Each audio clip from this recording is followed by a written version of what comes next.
المنتخب المصري الفراعنة إخواني الكرام هذه المرة سيواجهون أنغولا وذلك برسم الجولة الثالثة من كأس إفريقيا التي تقام حاليا بالمملكة المغربية الشريفة في نسختها 35 والنسخة الأخيرة. إخواني الكرام أخواتي الكريمات أهلا وسهلا ومرحبا بكم معنا من جديد حصة موجز أخبار الكرة الوطنية والإفريقية. المنتخب المصري الذي جاء بالمجموعة الثانية إلى جانب كل من جنوب إفريقيا وأنغولا وزيمبابوي استطاع في الجولة الأولى أن يخطف 3 نقاط من انتصار مهم أمام زيمبابوي لهدف واحد. أما جنوب إفريقيا فانتصرت كذلك على أنغولا لهدف واحد. يصبح بذلك المنتخب الفراعنة المصري بالرتبة الأولى ب3 نقاط، متبوعا بجنوب إفريقيا في الرتبة الثانية كذلك ب3 نقاط. أما أنغولا وزامبيا فيتدينون ترتيب المجموعة. اخواني الكرام اخواتي الكريمات، اذا كنت جديد معنا في القناه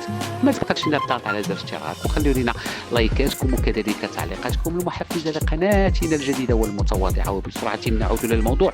اذا المنتخب المصري سيواجه انغولا في الجوله الثالثه من كاس افريقيا المغرب 2025 في امسيه يوم الاثنين 29 من هذا الشهر ابتداء من الساعه 5 مساء بتوقيت المغرب والجزائر وتونس. وتنقل المقابله من ملعب أضرار الكبير بأكادير على قنوات الرياضية الأولى المغربية وكذلك على قنوات البين سبور إكسترا 3 إكسترا 2 و1. لم يبقى لي إلا أن أشكركم على وفائكم.